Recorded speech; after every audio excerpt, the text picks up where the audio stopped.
Hello IP6 and welcome to this week's class. I hope everyone is keeping safe and well at home and that you're not missing school too much.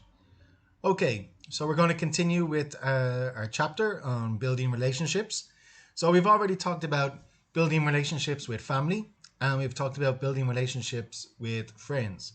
So today we're going to talk about building relationships with other people, okay?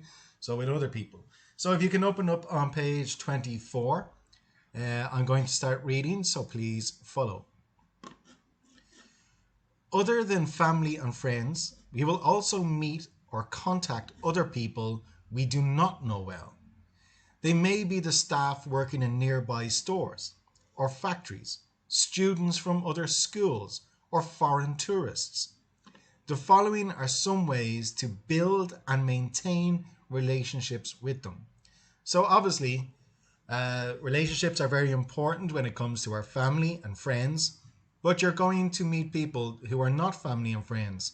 And it's always important to know how to act around them so that you are respected and so that you show respect to them also. Okay, so let's have a look at the first one. Be cheerful. Okay, be cheerful means that you should, when you're talking to people who you don't know, you should smile while you're talking or be happy while you're talking. Because one, this means that when you're talking to them, they can feel comfortable because they don't know you and you don't know them. So if you're cheerful while talking, like smiling, like, hi, how are you? Nice to meet you. This makes them comfortable. And then they'll be comfortable to talk back to you too, okay? And then obviously, if you're smiling talking to them, they'll be smiling talking back to you. And then that way, because it's positive, everyone will be able to continue talking, okay? And then they will like you and you will like them, okay? So that's the first one. The second one, be polite. Same with family, same with friends. Being polite. Saying the things like, hi, how are you? I'm fine, thank you for asking. When you say thank you for asking, that is being very polite. But it's also important that after you say thank you for asking, you need to say, how are you? Okay? Or and you, as everyone likes to say over here. But how are you? You need to ask them back again. And don't just ask one question. Maybe ask two or three. For example, if it's a foreign tourist, like in this picture here, they look like foreign tourists. What questions could you ask them? Where are you from? Is this your first time in Thailand? How long have you been here? Where are you staying? Where are you going? Okay? All of these questions are really polite. They're the right questions that you need to ask somebody. And you will build a relationship because they will be answering questions because you're showing an interest in them. And then they will answer questions, they will ask you questions back, okay? So being cheerful and being polite, really, really important when you're talking to people who you do not know, okay? Okay, be respectful towards the elderly. It's a very important thing in Thai culture is that you show respect to your elders. So you've learned loads about that. I don't think I need to talk much more about respecting elderlies. It's just a very important thing, not just in Thai culture, but everywhere in the world. No matter where you go, you should always respect the elderly. Next one, treat others with courtesy and consideration. Okay, treat others with courtesy and consideration. Basically, courtesy and consideration means that you show them that you are aware that there's other people around you.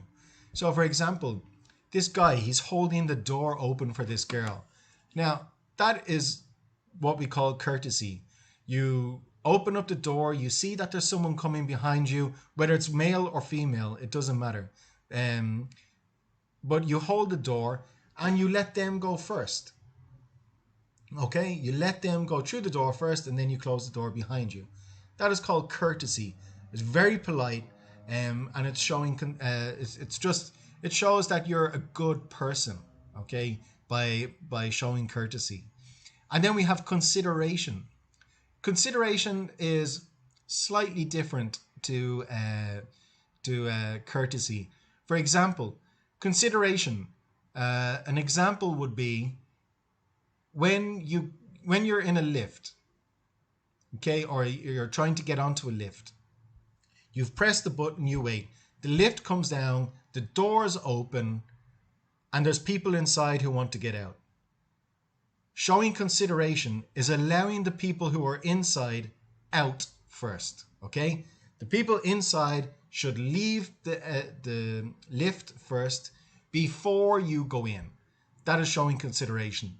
What is not showing consideration is when the doors open that you or other people all walk in while people are still trying to get out. That does not show consideration. It's extremely rude. There's no country in the world that accepts that people should walk in before everyone has gotten out, okay? So it's the same on a bus. For example, when a bus stops, you let the people get off the bus before you get onto the bus, okay? That is all called consideration, or in some places they might call it courtesy, but they're all examples of courtesy and consideration. Okay, next one, show your concern. Show your concern. So, for example, if you can help somebody, show them, like, let them know that you can help them, okay? Don't just look at somebody and presume they're okay if you think they're struggling, or presume that somebody else is going to help them. You should stand up. Whether you're a boy or a girl, it doesn't matter. If you can help someone, you should help them. Also, maybe not just help, but maybe just asking questions like, are you okay? So if you notice that somebody doesn't look happy, or they look like there's something wrong, ask them, are you okay? That is showing your concern, okay? Next one, be considerate and do not be selfish. Okay, so there's lots of examples that we can give of this, but I think this is a perfect one. Giving up your seat to somebody. Okay, so for instance, this is a pregnant woman. So if you're sitting down and you see that there's a pregnant woman that has got onto the bus or the BTS, or even if you're just sitting around somewhere like in a shopping mall, and you see a pregnant woman standing and you're sitting down, you should get up and offer your seat to the person, okay? Not just pregnant women, but older people too, okay? Or people with smaller kids than you, okay? If there's smaller kids than you, you should give them the seat, okay? You're stronger than them. You should be able to stand up. You don't need to sit down, okay? But in some cases, you're younger than other people, so they will let you sit down. But it's important for you to remember, if there's younger people than you should allow them sit down. Or much older, elderly people, or pregnant women, okay? So this is not being selfish. This is showing that you are considerate. Next one, apologize when you are in the wrong. Be willing to forgive those who offend you. So this can happen all the time. Maybe you might bump into somebody when you're walking. Okay, so you're just walking, you didn't notice, you bump into somebody, you apologize. You say, I'm very sorry. Okay, apologize, say, I'm sorry. Show them that you didn't mean to do it on purpose, that it was just an accident. So you should apologize when you're in the wrong if something happens, okay? Next one, do not be a nuisance. Do not be a nuisance. A nuisance means annoying, okay? So do not be annoying. For example, this picture, we can see they are in a library. And this boy is laughing out very, very loud. So you should not do this in a library. In a library, we stay quiet because people are trying to read. So you should know that you should not be a nuisance by talking loudly, laughing loudly. You should have respect for everyone that's around you. And obviously, not being a nuisance can happen in lots of places. For example, in restaurants, you shouldn't be a nuisance. If you're going to watch a film, you shouldn't be a nuisance. If you're doing an exam in school, you shouldn't be a nuisance. If a teacher is talking, you shouldn't be a nuisance. If another student is talking to the teacher, answering the question, you shouldn't be a nuisance. So there's lots of places where you should not be a nuisance, okay? And it's just understanding that there's other people around and you can't just talk and laugh whenever you want, okay? Or be loud whenever you want. Okay, page 26.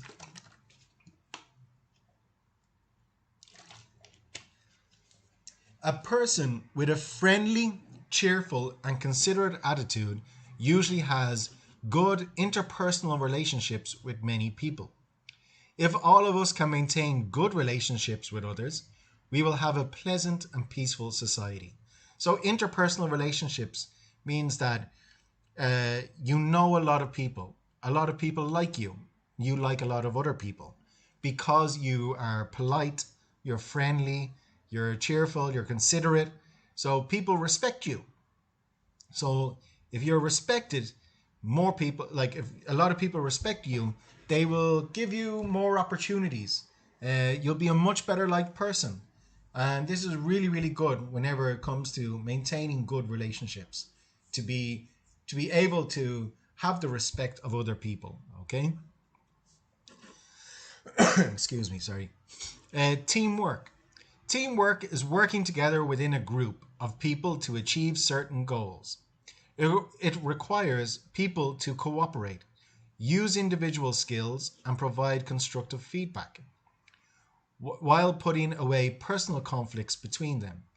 Okay, so teamwork, sometimes you need to work with people who you don't like, or who you don't get along with, or who you end up having lots of different conflicts with very easily. But it doesn't matter what kind of relationship you have. If you're a good person and you're on a team, you will learn to work with everybody, no matter what your opinion is about them, okay? You will learn, you will realize, okay, I want to do my best in this and I want everybody else to do their best. So even if you don't like somebody else, you need to learn to work with them anyway, okay? Teamwork improves relationships. It enables people to trust and share with one another and also to handle risks together. The following are the main characteristics of effective teamwork. Okay, so 1, plan and organize the work. Get the right man to do the right job. So when you do team exercises, if you have to do an assignment where everybody has to have a part, organize what needs to be done and then make sure the best person is doing the best job. So don't just let one person do everything. Make sure that it's spread evenly, but make sure that if one person is good at one thing, that they do that part of it and not somebody else does it, okay? Number 2, everyone in the team must do his or her job best. So it means you need to, when you're working in a team, whatever job you have, you do your best, okay? You don't want to let the whole team down because you didn't try your best. 3, listen and respect others' opinions. Very, very important. Listening is very, very important. You're not the only one with an opinion. Other people will have opinions and you need to learn to listen and also take on those opinions. So if somebody has a better opinion than you, you've got to say, okay, let's do that. Okay?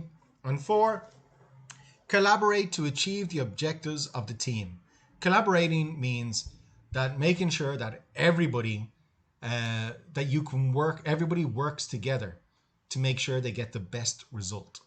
Okay, that is what collaborating means. Working together to get the best result. Okay.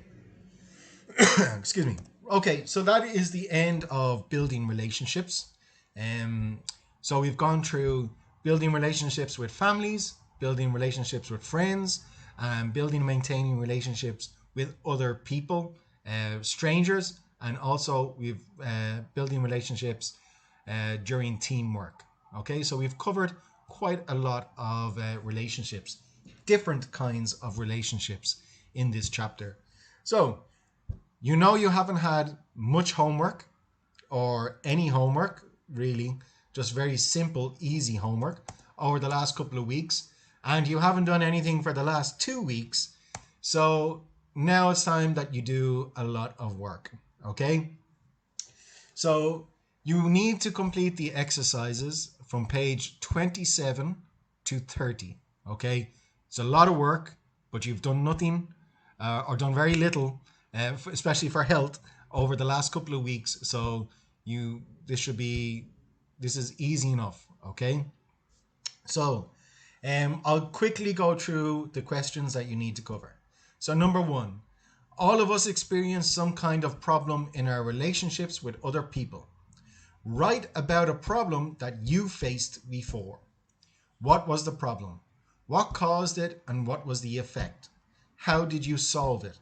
Can you think of a better solution to this problem now? Okay? Very easy. Everyone's had problems or encountered some problems, either with your family, with your friends, or with strangers, okay? And then I want you to write out exactly what the problem was, what caused it, what effect did it have, how, like after the problem, what happened? And then finally, how did you solve it, okay? And now, can you come up with a new solution? All right, very easy. Okay, page 28. Cross the activities that may harm your relationship with your family and friends.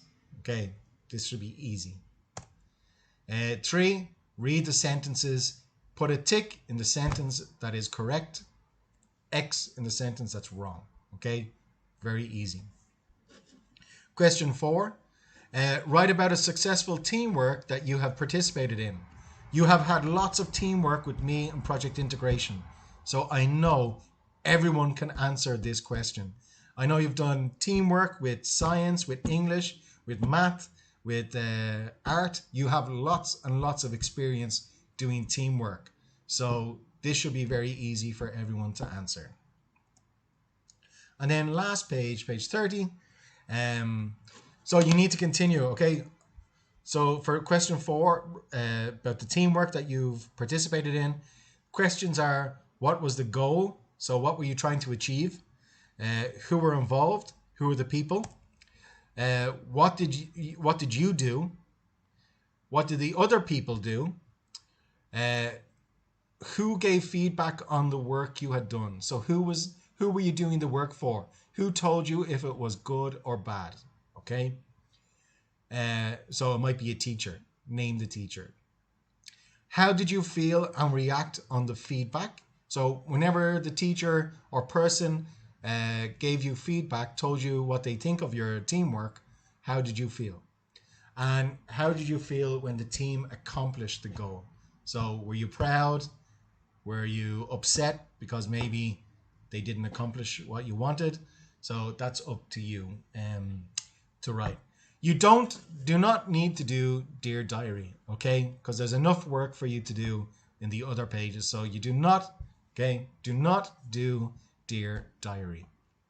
Okay, that's all for this week's class. You have a lot of work to do, but you've gotten away with a lot of doing a lot of work over the last couple of weeks. So this is just making up for lost time. Okay, that's all for this week. Thank you so much, and see you again next week. Bye-bye.